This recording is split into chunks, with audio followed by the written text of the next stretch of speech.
दोस्तों नमस्कार। सबसे पहली अपडेट है जूनियर शिक्षक भर्ती का विज्ञापन जारी करने की मांग। अशासकीय सहायता प्राप्त जूनियर विद्यालयों में नई शिक्षक भर्ती का विज्ञापन जारी करने की मांग को लेकर के प्रतियोगी छात्र प्रतिनिधिमंडल ने सरकार और शासन से शीघ्र कार्रवाई की अपील की है। प्रतिनिधिमंडल के शीतला प्रसाद ओझा ने कहा कि मुख्यमंत्री के निर्देश पर वर्ष 2021 में पहली बार एडेड जूनियर शिक्षक व प्रधानाध्यापक भर्ती का विज्ञापन जारी किया गया था। इसके बाद अब तक नई भर्ती नहीं निकाली गई है। प्रतिनिधिमंडल का कहना है कि समय पर भर्ती प्रक्रिया शुरू होने से प्रदेश के हजारों बेरोजगार युवाओं को रोजगार मिलेगा। उन्होंने सरकार से जल्द भर्ती शुरू कराने की मांग की है। आप लोग जानते हैं एडेड जूनियर हाई स्कूलों में करीब 1800 पदों पर 2021 में विज्ञापन जारी किया गया था, जो कि काफ़ी मशक्क़त के बाद, काफ़ी कोर्ट केस के बाद अभी कंप्लीट हुई है। हालांकि मुझे लगता है उसमें अभी भी कुछ पद पेंडिंग हैं। तो उसी के बारे में यहाँ पर अपडेट है कि इसकी नई भर्ती का विज्ञापन भी जल्द जारी किया जाए, क्योंकि 2021 की भर्ती है, 5 साल हो चुके हैं, नई भर्ती अभी आई नहीं है। तो जूनियर एडेड विद्यालयों में भी शिक्षकों की भर्ती आनी चाहिए। अगली अपडेट देखिए पीईटी को लेकर के। यूपी अगले महीने पीईटी का विज्ञापन जारी करेगा। आयोग ने प्रारंभिक अर्हता परीक्षा के लिए अनिवार्य किया है ओटीआर। उत्तर प्रदेश में समूह ग की भर्तियों के लिए अनिवार्य प्रारंभिक अर्हता परीक्षा 2026 के आयोजन की तैयारियां शुरू हो गई हैं। अधीनस्थ सेवा चयन आयोग की ओर से इस परीक्षा के लिए विज्ञापन अगस्त में जारी करने की तैयारी है। इससे पहले आयोग का लक्ष्य है कि ज़्यादा से ज़्यादा अभ्यर्थी अपना ओटीआर करवा लें। प्रदेश के विभिन्न विभागों की ओर से समय समय पर अपने यहाँ पर समूह ग की भर्तियों के लिए अध्याचन यूपी को भेजा जाता है। आयोग आवश्यक औपचारिकता पूरी करते हुए भर्ती प्रक्रिया पूरी करता है। इन सभी भर्तियों में आवेदन करने के लिए पीईटी होना अनिवार्य है। यही वजह है कि आयोग हर साल पीईटी का आयोजन करता है। फिलहाल 2025 के आधार पर अभी भर्तियां हो रही हैं, लेकिन 2026 पीईटी के लिए आवेदन लिए जा रहे हैं। आवेदन अगले महीने लिए जाएंगे। अभी ओटीआर के लिए आवेदन हो रहे हैं। आप सभी लोग जो ग्रुप सी की वैकेंसी उत्तर प्रदेश में देख रहे हैं, चाहे वो किसी भी विभाग की वैकेंसी हो, आपको पेट करना पड़ेगा और पेट करने से पहले आपको ओटीआर करना पड़ेगा। ओटीआर के फॉर्म अभी चल रहे हैं, ओटीआर भर दीजिए। अब तक ओटीआर में 5 दिन के अंदर करीब 67,000 अभ्यर्थियों ने अपना रजिस्ट्रेशन करवा लिया है। ठीक है, तो इस पर हम जल्द ही एक वीडियो बना देंगे कि पेड का जो ओटीआर है वो कैसे करना है, यूपी का ओटीआर कैसे होगा। तो आप वीडियो को थोड़ा देख कर करिएगा तो ज़्यादा बेटर रहेगा। यहाँ देखिए अपडेट है कि भर्ती में पारदर्शिता को आंदोलन का ऐलान। उत्तर प्रदेश अधीनस्थ सेवा चयन आयोग की विभिन्न भर्तियों से जुड़े अभ्यर्थियों की बैठक शनिवार को शिवाजी पार्क ममफोड़गंज में हुई। प्रतियोगी छात्र समिति के संयोजक आशुतोष पांडे ने कहा कि विभिन्न भर्तियों में कट ऑफ निर्धारण की मनमानी और अनियमितताएं स्वीकार्य नहीं है। कभी 60 गुना, कभी 45 गुना अधिकारी अभ्यर्थियों को बुलाना पारदर्शिता पर प्रश्न चिन्ह लगाता है। उन्होंने चेताया कि आयोग शीघ्र ही इन अनियमितताओं को दूर नहीं करता और अभ्यर्थियों की न्याय संगत मांगों पर सकारात्मक निर्णय नहीं लेता तो लोकतांत्रिक तरीके से लड़ाई तेज करेंगे। लेखपाल भर्ती में अनियमितता के खिलाफ न्यायालय का दरवाज़ा खटखटाया जाएगा। तो चाहे कोई भी आयोग, इस सभी आयोगों में कुछ ना कुछ समस्याएँ हैं। उसी तरह यूपी में भी पारदर्शिता संबंधी आरोप लग रहे हैं और इस पर आयोग को ध्यान देना चाहिए। बीपीएससी की 72वीं प्रारंभिक परीक्षा फिलहाल स्थगित कर दी गई है।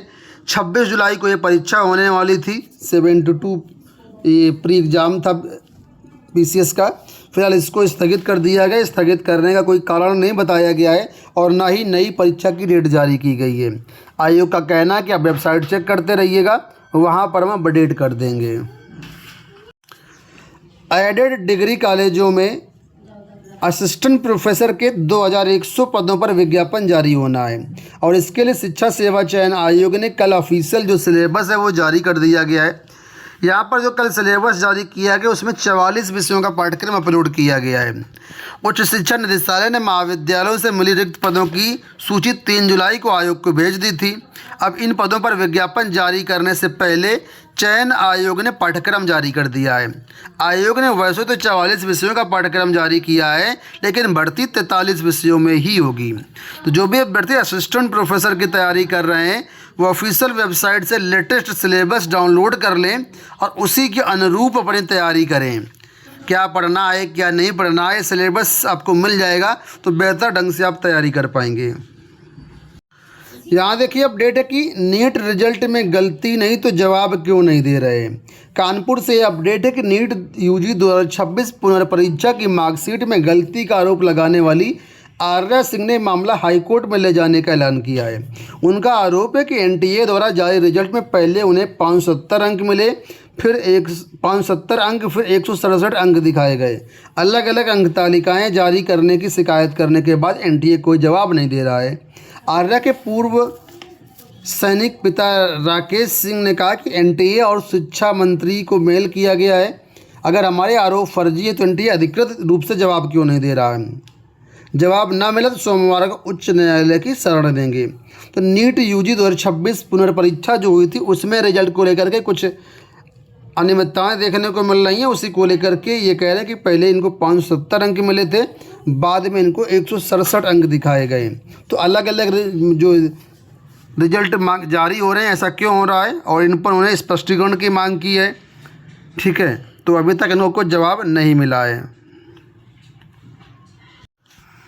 अगली देखो यहाँ पर अपडेट है जंतर मंतर से। वांगचुक को जंतर मंतर से अस्पताल ले गई पुलिस, कहा हाईकोर्ट के आदेश पर सफदरजंग ले गए हैं। तो आपने सोशल मीडिया के माध्यम से देखा होगा कि 20-21 दिनों से अनशन पर बैठे सोनम वांगचुक को कल दिल्ली पुलिस ने एक तरीके से वहाँ से उनको डिटेन कर लिया और अस्पताल ले जाया गया, जहाँ पर कई तरह के आरोप लगे। ठीक है, तस्वीरें भी आप लोग देख सकते हैं। उसके बाद कॉकरोच पार्टी के जो संस्थापक हैं अभिजीत, उन्होंने अनशन पर बैठने का ऐलान किया और कहा कि सोमवार को जो संसद तक मार्च निकलना है वो वैसे ही उसी प्रस्तावित शेड्यूल के अनुसार ही होगा। इस पर विपक्ष के जो नेता हैं जैसे कि अरविंद केजरीवाल, राहुल गांधी, इन सब ने भी इसका विरोध किया है कि इस तरीके से अनशन से हटाना गलत है। इसके साथ ही यहाँ पर देख सकते हैं दीपके बोले वांगचुक को जैसे ले गए वो ठीक नहीं, शुरू किया अनशन। तस्वीरें आप लोग देख सकते हैं, सोशल मीडिया पर आप लोग एक्टिव ही रहते हैं। आपको बता दें कि जिस प्रकार धरना प्रदर्शन चल रहा था सोनम वांगचुक जी कर रहे थे, उसी के साथ ही 3 और लोग भी वहाँ पर 21 दिन से अनशन पर बैठे हैं। इसमें नेहा, आमीन और मनीष भी शामिल हैं।